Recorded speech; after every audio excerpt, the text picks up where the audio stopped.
جادو کا علاج بتائیں، علامات بھی بتائیں اور جادو کا علاج بھی۔ جادو کی جو سب سے بڑی علامت ہوتی ہے اول یعنی جس کو اطلاع دینا، جب اللہ تعالیٰ مقصود فرماتے ہیں کہ بندہ اپنا علاج کرے تو اس کے کپڑے چھجنا شروع ہو جاتے ہیں، اس کے کپڑوں کے اوپر خون کے نشانات لگتے ہیں، اس کے کپڑوں پہ پانی گرنے کے آثار ہوتے ہیں، اور جو عمومی علامات ہوتی ہیں گردن کے پیچھے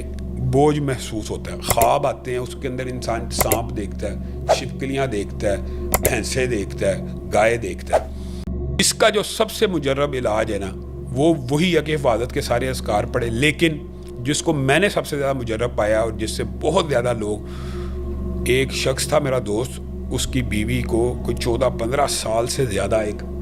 جادو کا مسئلہ تھا اور جنات تنگ کرتے تھے۔